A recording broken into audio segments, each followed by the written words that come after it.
Hello, everyone. Welcome to the Arseholics podcast. We're recording our fixture because it is what the bloody hell day. It's Tuesday today. We played on Saturday nights. There's a few days, but it's still well fun to talk about Arsenal because we're top of the league. So you got me, Raj, and you've got Aaron with me today. All right, Aaron. Good evening, mate. How are you doing? Well, as I was saying to you before we went live, I'm actually not feeling that well. So I do have an Arsenal shirt underneath, but my hoodie here is, keeping my my temperature at an acceptable level because I feel like I have the lurgies. Sadly, That's okay. We can push through. Your attire does not determine your thoughts. Very profound. How are you? How are you feeling, mate? On what is now a little break from Premier League football. Did we ever think that we'd be in this break being like, 5 points top of the Premier League, 5 points clear, 5 points clear at the top of the league? Yeah, I know. It's a strange feeling, isn't it? I don't know. It's awesome, obviously. I think you just have to take a step back and, remember when we were talking at the start of the season and we were like, how do we get to fourth? And what is the path to getting to fourth? And it's a small sign of just how well this team, it's not a small sign, it's a massive sign of how this team has done in the first 13, 14, was it 13 games now? And to be top. 14 games, I think, is it? 14 games, yeah. So to be top and 5 points clear, and I think, we have to just accept and embrace the fact that we have been the best team in the league so far. And I don't think it's been close, right? And the table, cliche, the table doesn't lie, but we are 5 points better off than Man City, and we are thinking here like, okay, we're 5 points clear, but we're also thinking like, we shouldn't have dropped points against Man United and against Southampton. There's a world here that if with a little bit more luck, we're 100%. Surely. I know. I get where you're going with this. And, it's the same every season, when you finish the season or whatever, and you kind of go, oh, like, God, what if it wasn't for that result and that result and that result? But I suppose, right, as much as you are completely correct, like Man City are probably looking at it right now, right, going, how did we lose at home to Brentford? How did we draw? Was it Bournemouth they drew to? Was it Bournemouth? Who was it? Or was it Villa that they were away to? They drew. Villa they drew to, yeah. And then Liverpool they lost to. Obviously, Liverpool. That was it, I think. I think that is it. And that shows the margin. But here's the thing, like, so, you said just before you said, like, we've been the best team in the league. It was only until this game week that I have come to think that as well. Like, so I didn't think that before. Like, I thought it was, yeah, okay, we've accumulated the most points. But after this game week where Man City lost at home to Brentford, when they only beat Fulham in the last minute last game, Fulham, that was jam, that was total whatever. And the fact that they've dropped points in other games before, I'm sort of thinking, you know what, this isn't. Everyone made out to Man City to be this beast before the season started, absolute beast, right? Like, and in fairness, they added the best striker in the world, or like the biggest prospect, if you like. Well, not even prospect. Yeah, let's just go with best striker in the world, arguably best striker in the world, and he hits the ground running, and you think, wow, they've just added that to this like team that won the league. But do you think like everyone's let that stigma, but everyone kind of had an impression of what they thought City was, and do you think that has led everyone to, because this narrative throughout this kind of first bit of the season where everyone's kind of been like, oh, yeah, Arsenal doing really, really well, but like, obviously City are going to win it. Yeah. Well, I think it's a bit crazy just how screwed the competitiveness in this league is, where you have a team who is 5 points clear. I say at Christmas. I know it's not the normal at Christmas because yeah, Christmas is usually 16, 17, 18 games in. We've only done 14 because of the World Cup. But a team that, a third of the way into the season is 5 points clear. And very, very few people, we probably have a 1% chance of winning the league. Despite being 5 points clear against a team in second and significantly clear of most other teams as well. And it just goes to show that how good City are. And yeah, they've changed their tactics a bit. They've gone all in on Haaland, and that might cost them potentially. But look, at the start of the season, all we had to do, I remember saying at the start of the season, let's beat. It's really, really important that we beat Palace because it will help give us a foundation for the next 2 or 3 games of the season. And then I said, if we go and win those, we then build another platform to go and attack the next mini set of fixtures to then build this platform for top 4. Right now, just I'm an optimistic guy, but I never thought that we'd win the first game. That would tell us that we'll then win the first 3 games. Would then basically win 95% of the first 13, 14 games. And not only will it build us a platform for top 4, but what it will actually do is actually build us a really good foundation to potentially go and attack the league. And I think we're all sitting here thinking, what do we do now? What are we? What is this team? Where are we on this project? Are we still in this fight for top 4? Or actually, should we then now start thinking, right, how are we going to really have a go at this league? And what do we need to do differently in this second 2/3 of the season if we want to have a go at attacking the league? And I don't know the answer to that, but I would love to hear what you think. But do you think, right, it's because we just don't know with this squad because it's not done it before? So, with City, I think part of it is people going, well, they've done it before, so they've got precedent. So they won the league last season. They've won a number of leagues, and so there's that familiarity. There's the fact that that they can get stuff like this over the line. We know that they've got this amazing squad, etc., etc. And with us, it feels like right now, both Arsenal fans, both rival fans, pundits, etc., they don't have that familiarity with Arsenal to go on. We don't know that these guys are capable of doing this over a course of a season. And it's kind of not recency bias, but I guess familiarity bias in some ways. I wonder how much of it is that versus actually the realities. The realities are we don't have the same squad as Man City's. The reality is that we have, although we've played more away games than home games, we still have got quite a lot of tricky away games to come this season. It feels like we've got very, very tricky away games left. Yeah, I think. Yeah, right. I think you're right. The main thing is we don't know, and I think especially if we look at the way last season ended, where we were favourites to get top 4, and we threw it away, right?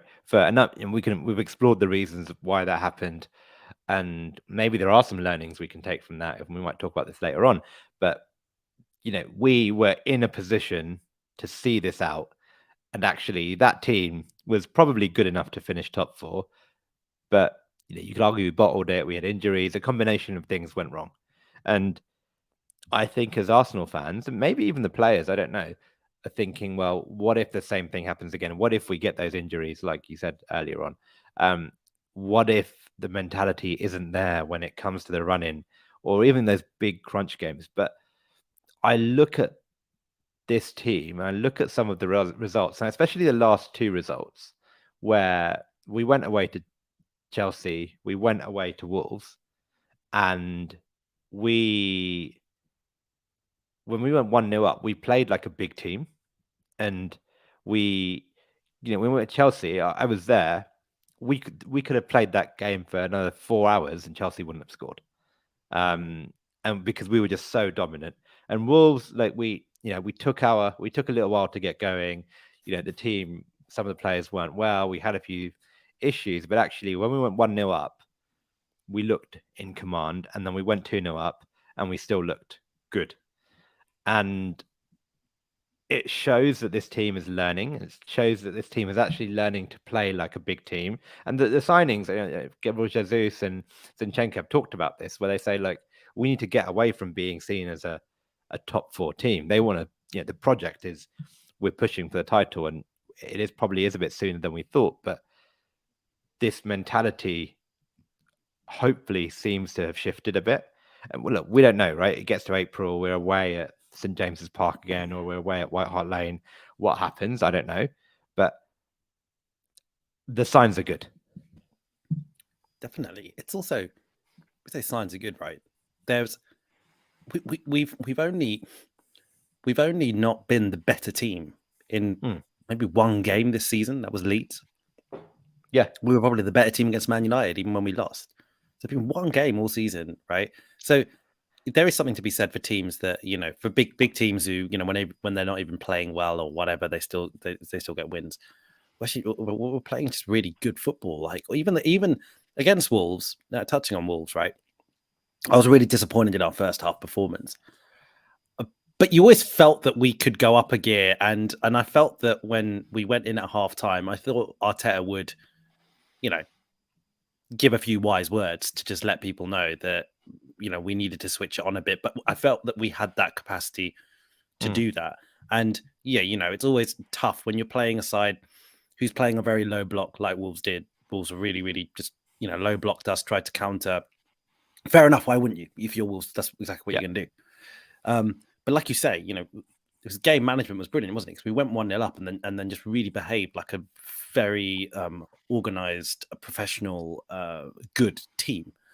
And it's happening every week. We're not talking about, before back in the even last season, right? Arsenal put in a really good performance, and we're here analyzing it for ages. We're going like, oh my god, see how he did this and this, and it was because it's like a surprise. Here it's it's normal. Every game, it's like, damn. And this, I think we're learning, right? We've talked about it so much about how when we go 1-0 up, we let the team back in the game. We struggle to control games. We seem to just drop back into our more defensive shape and give the opposition control of the ball. That isn't, it's a small sample size, but in the last 3 or 4 games, that isn't happening anymore. We're going out and we're getting the first goal, and then we're going and getting the second goal. We're trying to get that second goal as we did against Chelsea. It didn't come, but we're in control.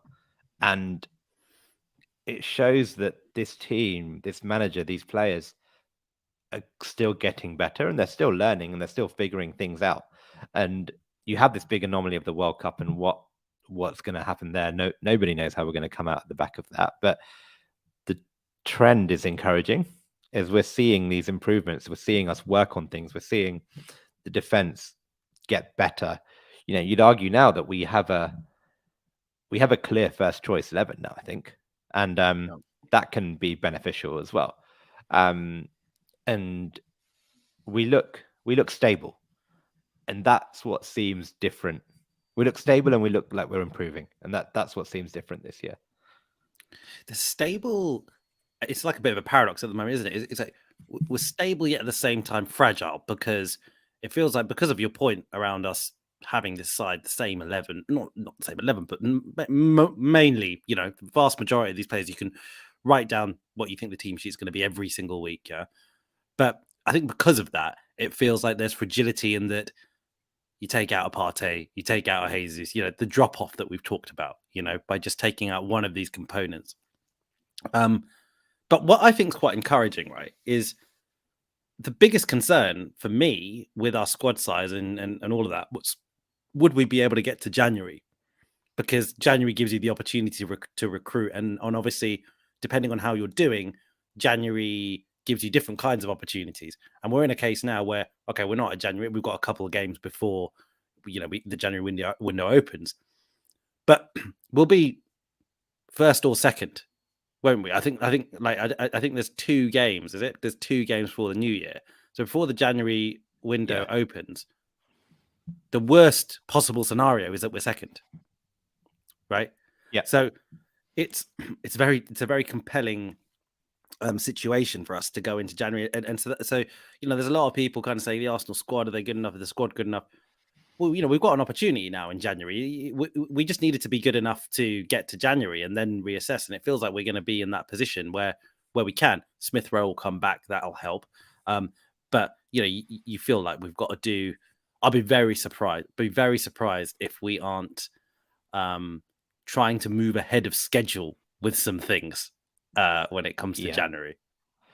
Well, yeah, you say ahead of schedule, but we tried to sign Vlahovic. No, Douglas Luiz. Yeah, that was part of the plan, right? And was that injury was that because of El Neni's injury and everything? Fine. Yeah, okay, maybe. Yeah, but I think it's clear that we're looking for another midfielder. We're probably looking. We bid for Rafinha in the summer as well, and I think we were looking for another wide player who never really came in any other form. I think you're right, mate. I think you look at this and you think, where are we going to be in this position again, where we are on the up, we're top of the league, or near? Come January, let's say we're still top of the league in January.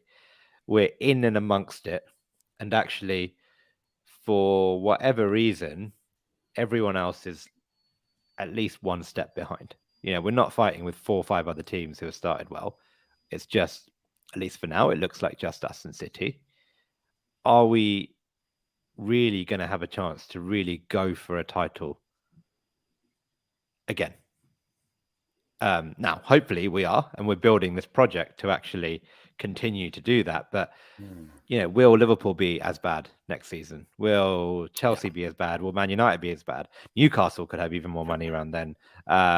Spurs will be in and around it as well. Who knows? Someone else might get taken over by a billionaire or another state and spend big. And if it gets into in 2-3 years' time, if it gets into a spending race, we're not going to win that spending race. So, yeah, I think, will we, this is a really, really good opportunity. And if it means that for the sake of half a season, maybe spending a little bit more money, bring some of those ideas forward, pay a little bit extra, and get those players in now, because at worst, hopefully we're still in the Champions League if this gamble doesn't pay off. It's a really interesting perspective that you just put on it there, which I haven't actually thought about before. The perspective that, regardless of the fact that this is a young team and it's growing and it's probably going to get better, the fact is the rate of improvement of many of the teams who aren't doing so well could be quite exponential because of the money involved. Therefore, yes. Is it a case where, regardless of whether we continue to get better over coming seasons, does that acceleration of the other teams end up taking, overlapping to the point where, like you say, this season becomes the season? It feels like you go for this season, even if you can see a path in the next couple of seasons of getting better. Go for it now, because like you say, we just might not get that opportunity. It's quite sad looking at it that way, as well, isn't it? Because the reality is, if you look at the richest teams in the league, City are richer than us.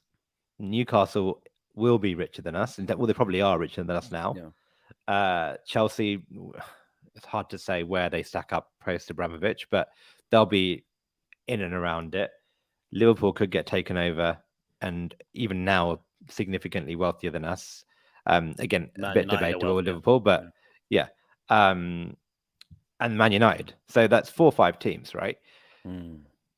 Now, all we need is for those teams to just play to the potential that their money and their spending power, warrants. And it might be the case that we are in and around it, but actually, if we get a signing wrong or we have a bad month, we could go from 1st to 5th or 6th. Whereas this season, again, it's still early days, and I caveat this, but you'd hope that we would be, if we are still in and around a title challenge come February, March time, at worst, we still finish top 4.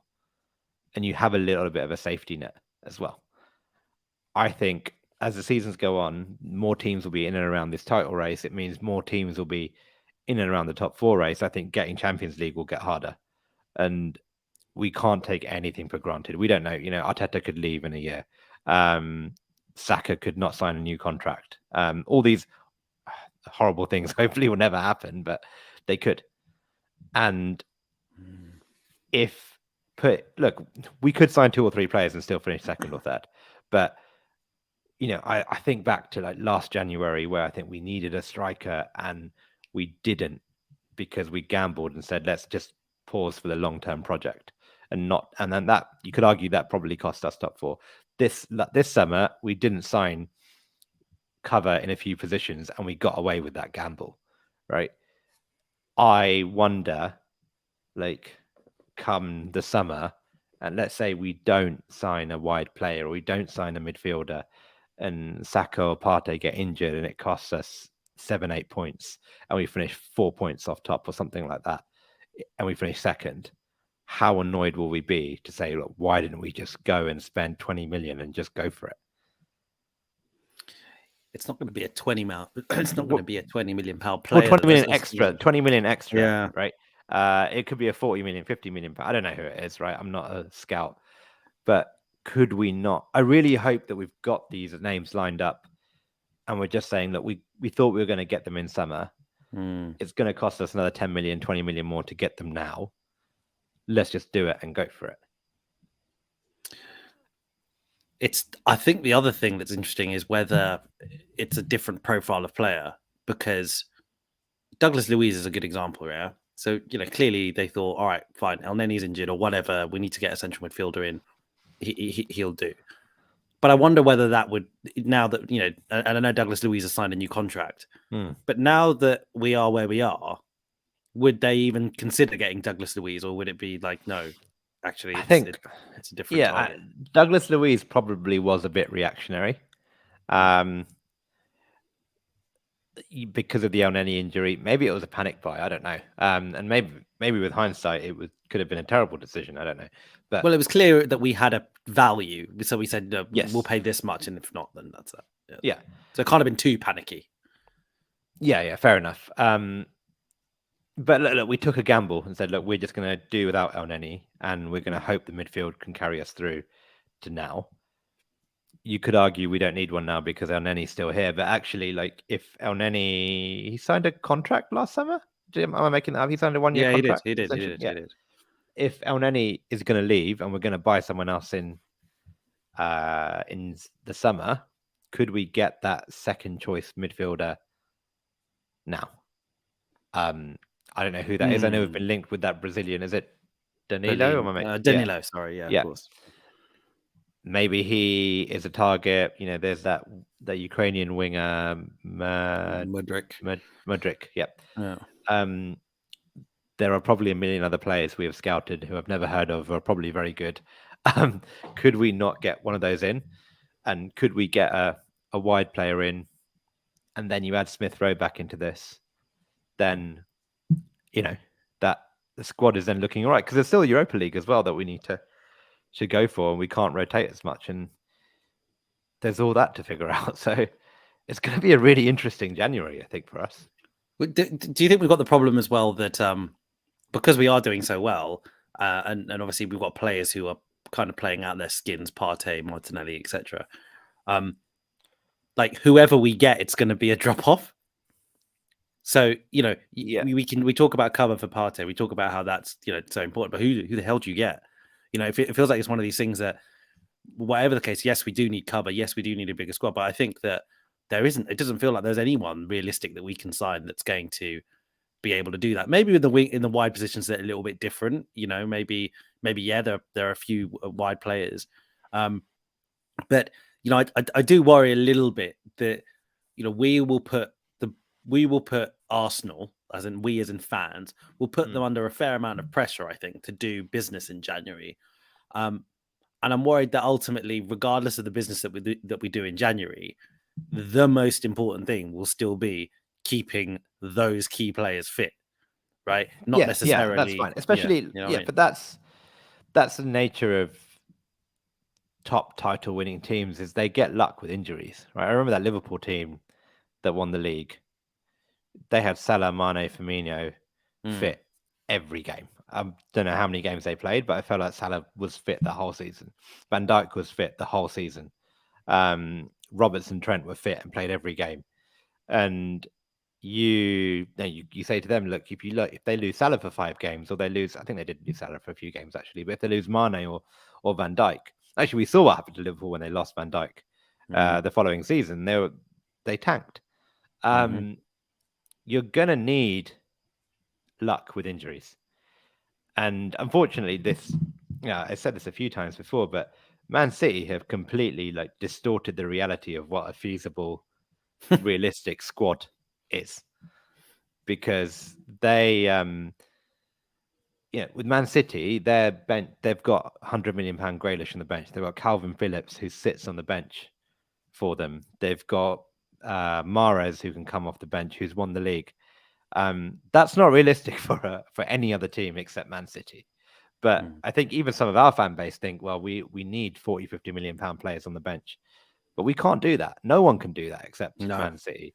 And well, Man United should also. Man United, Man United, that's the biggest joke, right? That's quality. Jeez. And that's the risk, right? That's the risk with Newcastle, for example. Could eventually, it'll take them a while, but could they then start having 40, 50 million pound players on their bench? But we could do, if with good scouting, we could have maybe not another Thomas Partey on the bench, but could we have a better El Neni? Probably. Could we have an improved version of when Saka gets injured now, it's Nelson or Marquinhos, right? Nelson's probably going to leave. Marquinhos, I don't think what the plan was for him to even play this season. Could we have someone there? Probably. Because you're right, the first team is probably quite set, but I think these fringe squad players will really make the difference. Do you think that there'll be a fine balance that Edu and Arteta and Josh and the rest of them, the fine balance that they'll have to tread over the next few years, where we've clearly got a great academy that's producing some great products, and some of these guys are in the team at the moment, and some are on loan elsewhere. Let's talk about people like Patino, etc. Now you kind of have to be quite brave, don't you? Because as we start establishing ourselves as a side that's competing for the title, then it becomes it's a bit harder to be brave and to say, do you know what? Actually, Patino is going to be the third choice central midfielder or whatever. And then, you can get vilified by everyone, the fans, the pundits, that can cost you. It can cost you not having, a 28-year-old seasoned pro coming in at that. But at the end of the day, kind of to your point, Man City have skewed this thing, right? They've made it out. They've created this reality, which is just not reality for most. Ultimately, we're going to actually need to supplement our squad with some of these talented young players. It's not going to be a Man City with 200 million pounds worth of fullbacks. It's not going to be the case. So I'll be interested to see how they manage that, to be honest. It's true. Yeah, you're right. Let's say, hypothetically, we have an opportunity to bring in a top player who is better than a top wide player who hypothetically is better than Martinelli or Saka, right? A title-winning team says to either Martinelli or Saka, you're on the bench from now on. And Man City probably says, you know what, I like Saka, you're very good, you've gotten us this far, but actually we've found this 100 million pound forward that is better than you. On the bench you go. I think a lot of fans wouldn't like it, but actually some fans probably wouldn't care because that's what Pep would do. And, we're seeing this with Arteta. Arteta comes from the school of Pep, right? I reckon in his vision is we don't just have Saka or Martinelli who play every game. We don't have Jesus, those three that play every game. We have Saka, Martinelli, 2 other wide players, and we pick the best one. I think he wants 14, 15 first team players in his. I think that's his vision. But then these young players, you're right. I think what it does is probably raises the bar a bit, because not only that, if we, not only does it raise the bar in terms of who can get a game, we're going to then have Champions League games, and hopefully next season and every season after that, where you can't then you don't get those Europa League minutes for Yeah, it's a good the point. likes of Marquinhos, etc. And then what do you do? It's just the League Cup and the FA Cup maybe. And you're right, like it becomes a lot harder for these young players to come through. The Patinos, for example, I wouldn't be surprised if Patino doesn't get a game next season, except outside of the League Cup, because the level has been raised. Totally. I mean, to be honest, I think if we actually sustain a title challenge for the rest of the season, I don't see Patino coming back to the Arsenal squad next season. I think he'll probably go on loan, hopefully to a Premier League club. And I would support that. I think things change. I think I look at Arsenal right now and have so much, so many positive things to say, like everyone does. But one of the most positive things is just it feels like we've just got an incredibly sustainable approach to football, which I feel like he's got this system. Arteta's got this system. He's got a framework. He's got a methodology. He's got a culture. You name it. He's got all those buzzwords. He's got everything, and it feels like now it's just literally a case of I've got all that established. So now I'm just going to keep it. I'm going to get players who just fit into that, and just I've got nothing I need to change. You've just got all better players, better squad, more interchangeable components, which I think is really, really, it's really fun. But I think it will mean that we need to be a little bit more ruthless, perhaps. And like you said, I can completely see us getting to a point when we're playing Champions League football where we'll have maybe 4 wingers who are all of a similar kind of caliber. So at the moment, you could probably argue that we've got 3. You could argue that Martinelli, Saka, and Smith Rowe are that level. I know Smith Rowe's probably got to come back on the curve now. He's been injured. Yeah. But he was given the 10 shirt for a reason. So I imagine there's at least one more, and clearly, like we were going for Rafinha. So yeah, it is fun times. What one thing to I suppose call out? We haven't really spoken about the Wolves game in detail, and I don't necessarily propose we do, but it was a game where you needed a captain, and we got one, didn't we? We got a performance from the captain, particularly in the second half. 2 goals from Odegaard. That's working out really well as well, isn't it? Just him as captain. I mean, and top scorer.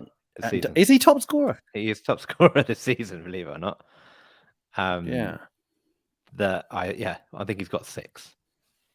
So yeah, look, I love him. I love all our players. I think I don't know who I love the most, but I just this season with goals coming from everywhere, it becomes a lot. We can then almost tolerate Gabriel Jesus just being off form in terms of his finishing. Although I think the rest of his game is world class. I thought even against Wolves he was very, very good. We can tolerate maybe Saka not getting as many goals as we probably would have wanted him to this season. Martinelli might have had an up and down game, although again he was very good, I thought, in the second half. And if everyone's chipping in, it just makes no one cares. No one cares if we're winning 2-0 and we have Odegaard scoring 1 goal and Partey scoring from outside the box the second goal.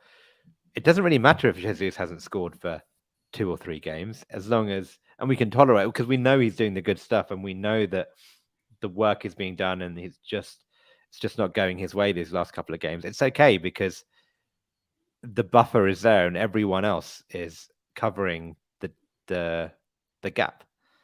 So yeah, I think they were the 2 really, really good goals. The first one was a tap in for him, but there was a lot of good work by Vieira, who again is another player that we would probably want to see contribute in the second half of the season, because players will come out, right? We saw it against Wolves when Xhaka, a key contributor this season, steps away because he probably needs to go to the toilet or something. That was very random. Yeah. It was very random. It hasn't come out, right? No, it doesn't. Oh, it did come out. Arteta said that there was an illness and a few players. 4 or 5 players were ill. I think Tierney was ill. The Lokonga wasn't in the squad. I'm not sure if he was or wasn't ill. But yeah, so Xhaka steps away. And actually, then you're like, oh, who do we bring on? And actually, we bring on Vieira. And I know he's not been the best in terms of the last 4 or 5 games. I think he struggled. And even against Wolves, I thought he had some ropey moments. I didn't watch the game live, but I watched the extended highlights. And, it's really good for him to get that assist because it was a key moment for us. And now hopefully he can then crack on. But going back to Odegaard, I thought the second goal was actually a really, really good finish that looked like he just smashed it. But I think he places that really well and gets a good amount of power to just put that away. Both goals, right, displayed a huge feature, I think, of Arsenal this season, which is just the amount of people we seem to be getting in the box.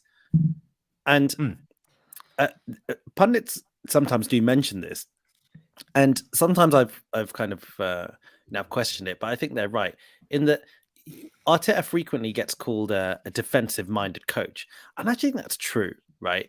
I think he was really, really these years trying to perfect a formula which saw us being incredibly defensively compact and sound, but almost being able to cheat the rule book a little bit and still end up in situations where we're regularly getting a shed load of players in the box when we go forward. That's exactly what it seems like now. It feels like when we first goal was, the Vieira cuts inside, puts it across, but there's a few players who could put that ball in, right? There were a few players in there. And in the Odegaard second goal, similarly, there was lots of players there.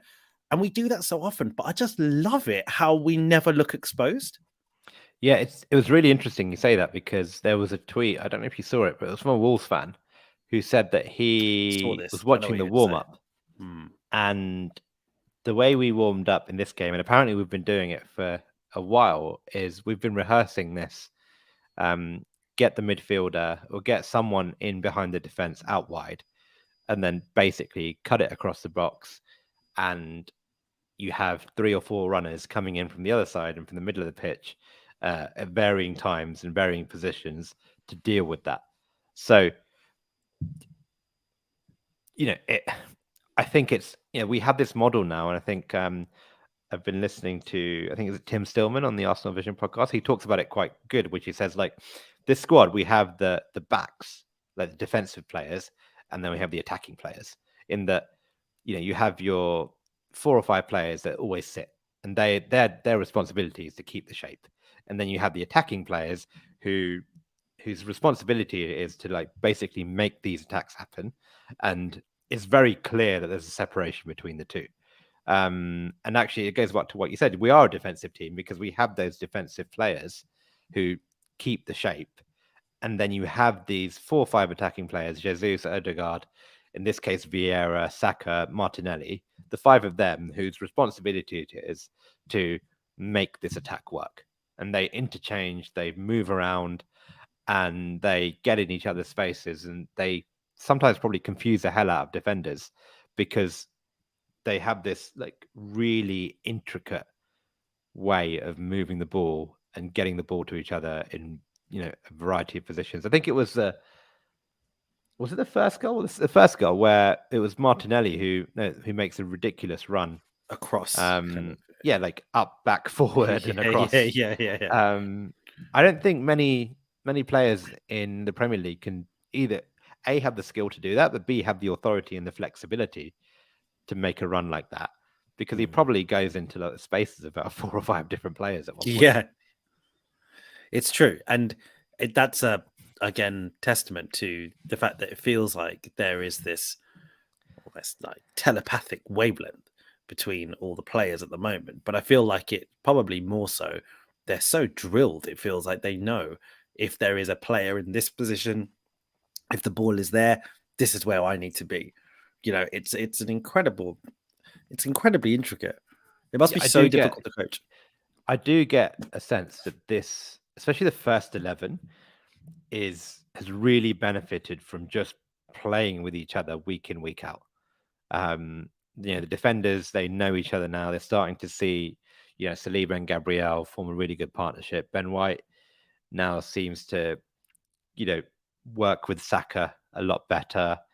The left-hand side, especially now that Zinchenko's come back, looks a lot more solid, and he then unlocks Martinelli to do more. And there are a lot of, we've seen this with so many other Arsenal teams before, where we've been a really good collection of individual players, but as a team, we haven't worked well. Now, this Arsenal team, you could argue in terms of raw individual superstar talent, probably a level below, right? We don't have the Özils, we don't have the Aubameyangs anymore, but as a team, we are so much more functional and effective. Yeah, well said. Functional, effective, sustainable, everything. It's hard to not just praise the team in every which way. It's incredible the amount of points that we've accumulated, and the fact that other teams with far better squads on paper, there's not many with far better squads, but let's just say there's a few better squads, are just not able to put anything close to this kind of level of consistency up. Let's reflect on that a little bit, because there's some results that did go our way on the weekend. Some annoyingly didn't. I said it didn't. It feels like, I don't want to be arrogant and whatever, but I think we are still, given, we are still thinking, okay, top four, we just need to make sure we're top four. I still get bothered when, Tottenham and United are winning games. Man. Like Tottenham, exactly. I don't think they've played well at all this season. But it's to get to the point though, like where you're like, when you because I agree with you, and I'm sorry to interrupt you, but it's like one of these things where like, where we've been saying that for a while, and I agree with that, but the fact is they're still doing something. So is that just phenomenal management? Is that just actually because if you look at their expected goals, it's quite high. So it feels like it's one of these things that they don't create much in games, they don't dominate that much, but when they do, they create good chances. Yeah, I don't watch enough. I haven't watched a lot of Tottenham games this season more because they keep winning them in the 91st minute or whatever. So annoying. And it's just annoying. But when I do speak to Spurs fans, when I see them online, I don't think any of them seem that happy with the way Spurs are playing. And I kind of read into that actually fair play to them. They're still in and around it. And I think actually some of their performances deserve to be a lot lower, but they've rescued so many points from losing positions. And you're right, maybe it is a skill in itself. And what would be really annoying is if they can actually then turn it on and start playing well. They've then similarly got a decent platform to go and attack the top four and potentially further. But I guess that's what I'm getting at. I wonder if that's not it. If it's a case where I think everyone's sort of, the way that everyone's looking at it right now is Spurs aren't playing very well, yet they're getting results. But what if actually this is Spurs playing well? What if this is how he wants to play? And actually they're doing that fine. And actually, if that's the case, I'd actually be quite happy because I don't think this is the way they're playing now is sustainable. I think results will catch up. I agree. And they'll stop getting that little bit of luck to they'll start the wins will turn into draws, the draws will turn into defeats. I think the real worry is what if they figure it out? What if they add a player or two in January and they can push on, right? Newcastle, the same thing. And fair play to them, but it's all very illegitimate money in my opinion. Well, not illegitimate, but very dodgy money. Where that's come from. Questionable is a good word, yeah. But what I really want is for Liverpool are out of the title race now, right? Because they've failed in these 13 games to build that platform where they can then go and attack the title. And now they're like, okay, well, how do we get to mounting a top four place? What top four challenge? What I really want and what I would have loved is for a few other teams to be just out of this top four race. But annoyingly, I think they're all hanging on, and that's the worry. It sort of is. Again, I think that it is a worry if it will be a worry if Arsenal start dropping and then it's like we get dragged into a genuine top 4 race as opposed to a title challenge. But it won't be if I don't think if we carry on the way that we're doing, because I think the sustainability in how we're playing, I still see us, even if we get a couple of injuries, doing enough given the points we have on the board to finish in the top 4. But I think what's interesting is that you've got other teams who, like your Chelseas and your Liverpools, they're not going to give up. They're not going to give up. But I sort of think that puts a lot of pressure on some of these teams who aren't necessarily in the title race, but are in the top 4. So your likes of, Tottenham, Newcastle, etc. Like they still have that pressure where they're looking behind. And I think as long as you can kind of still have that, then they won't necessarily be, the shackles won't necessarily be off. And maybe that could be helpful for us. I don't know. I think ultimately, look, we started this season and the way we approached it was actually Man City are going to win the league, Liverpool are going to finish second, Chelsea are going to probably finish third. Therefore, it's between us, Man United, and Spurs for fourth. Yeah. Right now, it's Man City will probably finish first, but second, third, fourth is now up for grabs, and maybe even first. And there's one more team that has joined the hunt, but actually, I'd rather be chasing 3 of those Champions League places than 1. Yeah, that's fair. That's fair. Conscious of time, there are 2 subtopics that I wanted to get into. Subtopics. This subtopics. They're not really subtopics, are there? There's a bad use of terminology from me. These are very much standalone. Chapter. Very much standalone. It's very standalone. So one is World Cup call-ups. Now, look, the vast majority of players that have been called up to the World Cup squad from Arsenal, or their World Cup squads from Arsenal, the vast majority were expected. Yeah, so like Saka was expected, Partey was expected, Xhaka was expected. Those kinds of players were expected. I think we expected Ramsdale would go as well. But there are a few that, weren't really sure about. Let's talk about them. One of them was Benjamin White, who I think, everyone, I think, including non-Arsenal fans, probably got to the point before the World Cup squad was announced. They probably got to the point where they're like, yeah, fair enough, he should probably be in the squad. But there was that question mark, right, around the numbers game and whether he would take Trent and all that kind of stuff. But you pleased that Ben White got the call up. Do you think he deserves to go? And do you think that I know there's no real way of us knowing, but do you think Gareth Southgate has central defence in mind, or has he got right back in mind for him? If Southgate plays a back 5, which I think he probably will, then actually maybe Ben White does have a shout for that third centre back spot.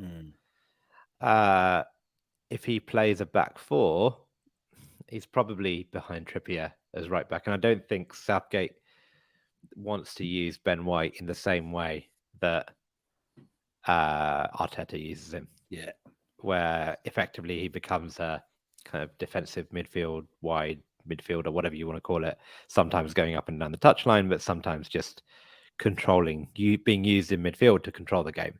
That's not Southgate's kind of way of working. But as a third defender in a 3, he potentially works quite well. I think he might start. I don't know. There's Dyer, there's Maguire, there's Stones. He's as good as all 3 of them. So why not? Yeah, Mobe in the comments, he's left a couple of comments today. Thank you so much for joining us, Mobe. He's here saying Benny fully deserve it, but I don't think he'll play Southgate. He's a joker, man. Well, firstly, let's look at Mobe. He's, I can't figure out. Remember, do you support America or Jamaica? He's got the Jamaican roots, but he's, lives in America. So, if he's got his American hat on, he probably wants Southgate to be a bit of a joker, doesn't he? Because we're in the same group in that. But I think the problem, I think you hit the nail on the head, right? Ben White's been brilliant this season, fantastic, but he's playing a very specific role in one of the most sophisticated systems under one of the probably biggest talents of a manager that around at the moment. It's not Southgate's England. Yeah, it's very different. So I can kind of sympathize in your way. If we play 4 at the back, I kind of agree with you. But I also agree with what you said first, where I think if he goes with the 5, then it always makes sense to have him there, particularly as Kyle Walker probably is struggling for, fitness. He hasn't had that many games, etc. Okay, another one is Gabriel Martinelli. There was question marks about whether he'd get called up. From what we understand, he wasn't. From what I say, he wasn't gonna be called up. He wasn't in the initial plans, but it's just, I mean, you were the oracle on this one. You said this was going to be Martinelli's breakout season, and well, not breakout. I think you thought sort of he would be our shining light, really. And I mean, he arguably has been. He's been so good, and he's muscled his way into the Brazil squad. Are you pleased about that? Do you think he'll play? I can't see him starting, especially given Brazil have got a very good squad full of very good attacking players. I think for him, it was just very, very important for him to get called up. And I think that is enough. I think that's the right for Arsenal. That works out quite well. Let him go, let him train with the squad, let him be in and around it. Maybe he gets some minutes if Brazil are cruising and they're 2-3-0 up in certain games. But actually, we've seen this before, and like he's spoken a lot about how he's dreamed about just making this squad. I think he said his dad, when he was like 10, it's an amazing story, isn't it? Yeah, predicted nice the 2022 World Cup, he'll be in the squad. And I think that's just testament to showing, it's a pretty mental story, right? He was this kid from, where did we poach him from? Like Ituana. 17, Fourth I think division. It was. Yeah. And 3-4 years later, whatever, 19, 20, however old he is now, he's in the Brazilian World Cup squad. Top of the Premier League with his team. Top of the Premier League, starting every game. And I think that is awesome. And but I don't think he'll play. And I think, he has the potential to be involved in something very, very special for Brazil, because I think they're probably favourites to win it. Mm-hmm. And even, I hope he gets 5 minutes to say, like, I played and I was a part of the team. And if he comes back a World Cup winner alongside Gabriel Jesus, that's why I'm a little bit disappointed that Gabriel Magalhaes couldn't make it, because it would have been nice to have the 3 of them in and around the squad. Because for Brazilians, like the World Cup is the be all and end all of your, Arsenal could win 5 Champions Leagues, but I think Martinelli, Jesus, and Gabriel will still be like, I haven't made it as a footballer because I haven't won the World Cup with Brazil. I agree. I feel really bad for Gabriel as well. Really. So, and he deserved to go. Yeah. So, yeah, I think, I'm very happy for him, and I think he'll then be able to kick on, and he'll be an established member of the squad, and he can start to then work his way into, the next Copa America, the next World Cup, where you should be thinking, well, I want to be the starting wide player for Brazil. Yeah, definitely. I really hope that Gabriel is. Firstly, I do actually hope that there's some kind of injury in the Brazil squad and he gets a last minute call up. I don't know if he is, kind of the next on the list type thing, but it feels mental to me, right? That you could be the centre back in, starting centre back in the team that's top of the Premier League, best defensive record, joint best defensive record in the Premier League, top scoring centre back in the Premier League for, I don't think it's just this season. I think it's like over the last two years or so. Mm-hmm.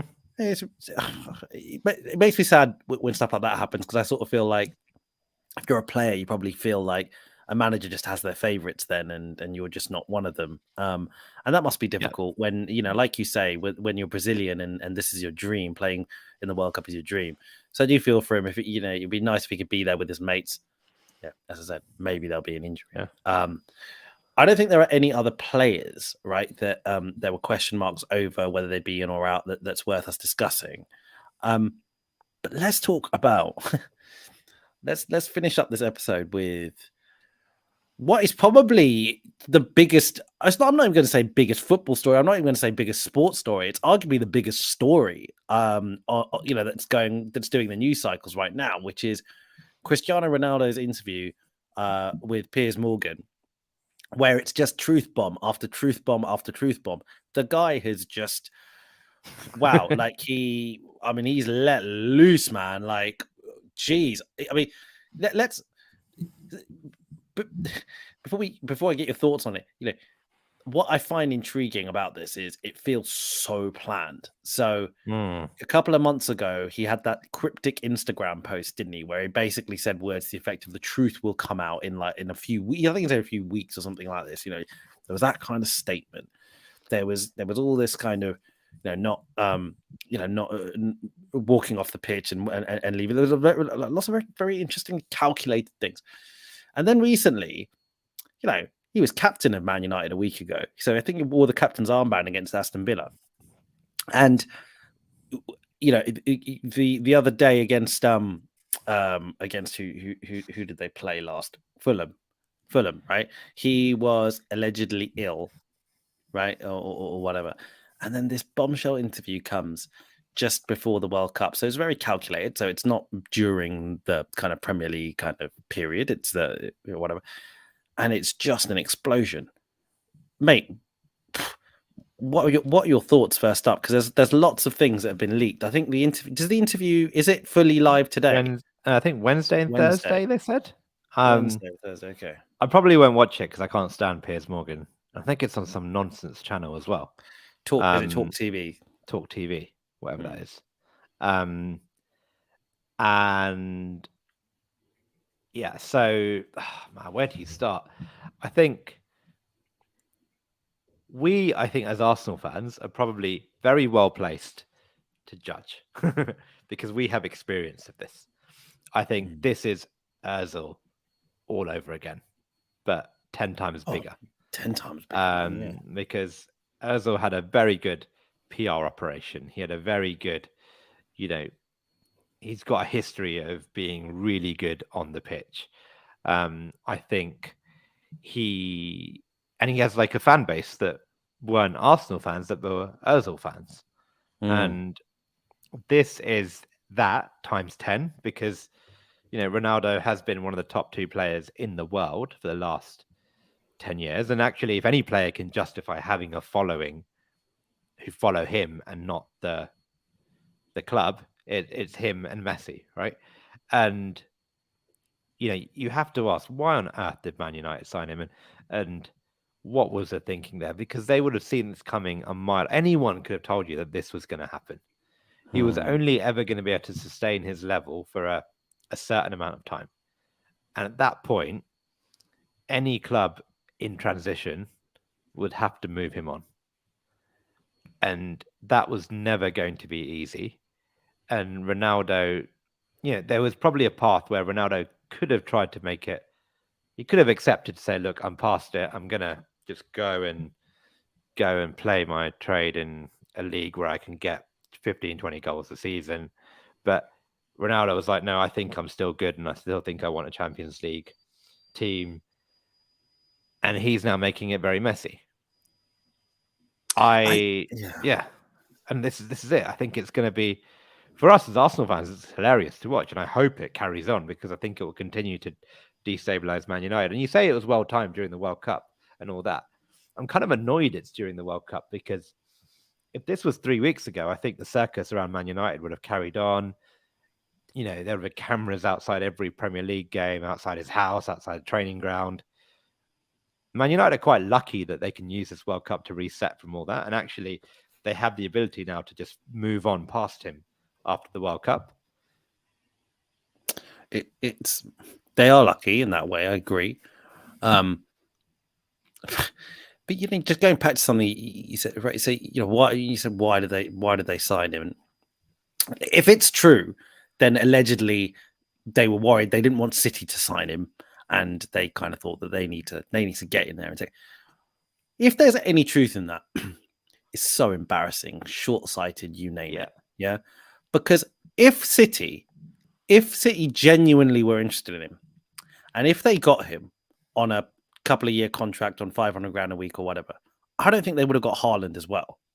Yeah, Right. possible. That would have been very hard to manage. And so if you were someone clever at Man United, you probably go, hey, listen, yeah, it's not ideal one of our legendary, in inverted commas, players is playing for Man City. But hey, you know what? The great are good. They might not get Haaland. You might go somewhere else. You might go Real Madrid. Get, none of that. They didn't stoop. So if that's the case, then that didn't happen. Secondly, we're in an era of systems. Yeah, when it comes to management, it's not this era of like, we get to about 10 years, right? Everyone played very, very not the same tactics, but there was none of this kind of positional play. It was about you could put a Ronaldo in pretty much any team and it would be fine. But we're not in that era anymore. Yes, and sorry, let me rephrase that. Ronaldo of 10 years ago, yes, he could get in any team, any system, whatever, but not this Ronaldo. This Ronaldo has specific strengths and specific things that he can't do anymore. And Man United, a club in transition, when they are looking to, appoint their next manager or whatever, it makes no sense to me that you would go sign Ronaldo and then go appoint someone like Ten Hag, who obviously, like in his interview, would probably have said, this is the sort of football I want to play. Yeah. Right. This is what I want to do. And they would have known this, right? Because Ronaldo was at the club. And Ten Hag is not stupid, right? He is a very good system manager, right? Yeah. And the first thing he probably asks the management, the board, whoever, is, what can I do with Ronaldo? Like, can I get rid of him? And will I be backed if I want to get rid of him? Because he knows, with respect, Raj, he probably knows more about football than you do. Right. And he would have realized, if you can realize it, he would have realized this. Totally. And he would have definitely just been like, look, we have this Ronaldo problem. The only way this thing works, this rebuild, this transition works, is if we keep him, if he becomes a squad player, if he becomes a bench player, if I can drop him whenever I want, if I can play him, I can bring him on for 10 minutes when we need a goal, or I can play him in the League Cup games and the Europa League games. And someone somewhere would have been like, fine.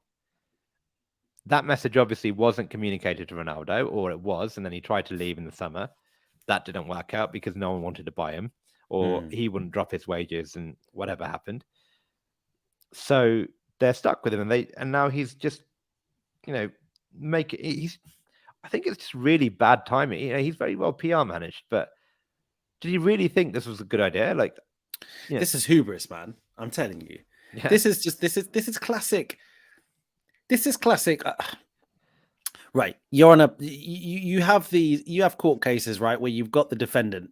And how many times do you see these, when they do these true crime documentaries or whatever, where they talk about these cases, and the lawyers always say, I told him not to go on the stand. I told him it was a terrible idea. But and then you hear the defendant talk, they're like, I thought that they needed to hear me. I thought that, everyone needed to hear my truth. And everyone, if I give my truth, they will believe me. They'll be on my side. It's hubris. This is what he did. He basically, he has definitely 100% thought, if I go out there, if I say all these things, everyone will believe me and everyone will back me up. No one will turn on me. Everyone will hear my truth, right? Yeah. It's bonkers. Like, so, I think it's 3-4 months too late. I think if he'd done this in August, or if he'd done it in September, and the jury was still out on Ten Hag, everyone was still very anti-Glazer, anti whatever that CEO was. What's his name? Woodward. That's it. Yeah. All that. And he'd come out and said, Woodward is an idiot. The Glazers are stupid. We don't know what's going on. It might have worked. I think to do it now, when Man United do have a little bit of momentum, I know it's still a bit up and down, when they just got a last-minute winner, they have a young player come in, to go on TV, 3-4 hours later or whatever, and put that interview out, it just, after 2-3 weeks after he refused to come on against Tottenham, for me, that is the maddest thing. He refused to come onto the pitch. He said, I am not going to, my manager told me to come on. I'm not going to come on. I'm basically going to leave. how he got a single minute of football for Man United after that is beyond me. Got the captain's Um, armband. Yeah, like that's bonkers. I know Ten Hag has phased him out from the league. I have no idea why he just didn't say, right, you're going to just sit on the bench or you're going to sit in the reserves until you take a pay cut and leave, because we're just going to let you see out your contract. We're rich enough to just let you go and you can rot in the reserves. I think there's probably some contractual marketing, branding nonsense that might stop them from doing that. I don't know. But, the other hypothesis is that he is trying to just get Man United to pay him off to leave and so he can go on a free, because that's what big players do now. It does seem like that's good. I wonder, going back to the timing thing, right, and going back to the point about if he had done it earlier, would it, could he have got away with it? I imagine that Arteta and what's happening at Arsenal haven't done him any favors here, right?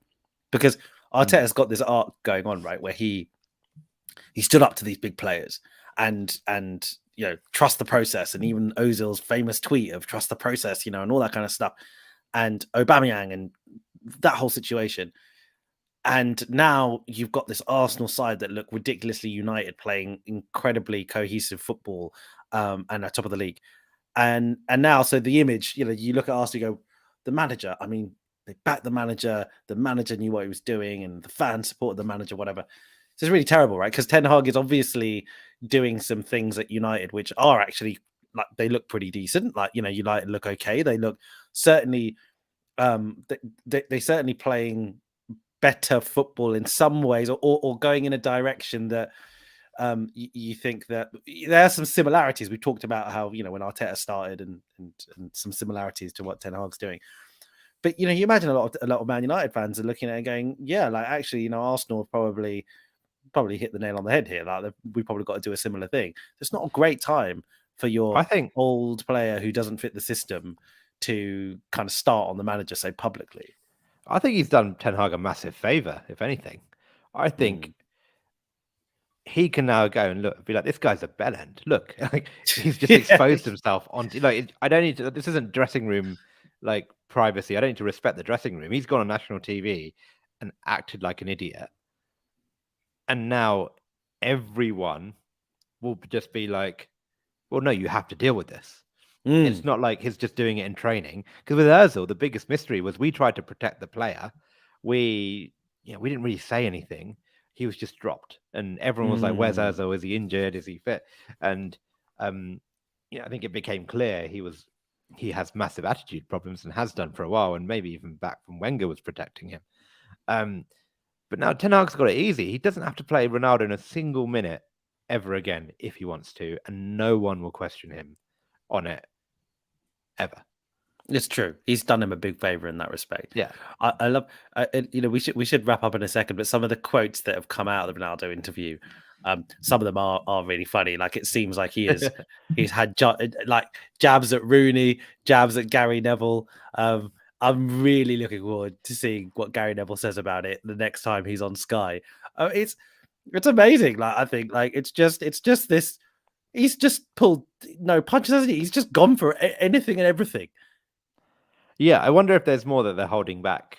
Yeah. I think it's obviously very PR managed still. I don't think he's said anything bad about the Glazers, from what I understand. I think he's. Oh, I think he has. Oh, has he? Okay. Yeah. I think he has. He said he's never spoken to the owners. I think words to the effect of they don't know what they're doing. Okay, fine. But has he said anything bad about Ten Hag yet? I don't think he has. Yeah, mate. Where have you been? You've been like, I said things about Ten Hag. He's like, I don't respect him. I don't respect anyone who doesn't respect me. And talked about his daughter. He didn't believe me about my daughter and all this kind of stuff. Oh, blimey! I missed that. Hey, you missed it. Yeah. He's like, I don't respect I don't respect Ten Hag because he doesn't. Right, I saw the Rooney Neville one. I saw when he was going on about the chef and saying nothing's changed in 10 years and all that stuff. I didn't realize he said that about Ten Hag. No, that's makes it even clearer that he should. Well, I hope they keep him. I hope, for whatever reason, that, like, I don't know, Martial and Rashford get injured, and actually they need a striker, and they have to start Ronaldo every game from now on, because that would be really funny. That would be hilarious. I loved, but I'd love to know what the rest of the Man United squad think. Hmm. You know, like players are weird. They're still friends in the dressing room. But we saw it with Aubameyang, right? When he came back from Chelsea, when he played us when we played Chelsea, and I'm sure they're still probably friends with a lot of the squad, but it looked to me like those players have realised that Aubameyang was holding them back. And the way they reacted was, look, we don't have to tolerate your ego anymore. We don't have to tolerate you and your attitude. Look what we are now without you. And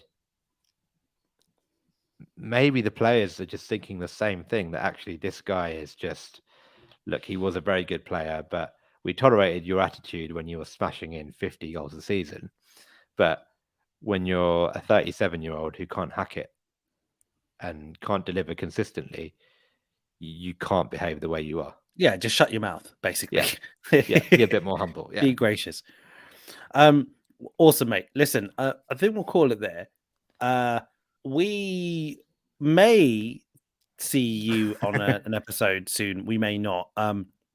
So obviously, look, we've got the World Cup, and Aaron and he's not going to the World Cup, but he is going on a little bit of an Asian adventure. And I don't know if the time zones are going to work out so that you can join us on the podcast while that's happening.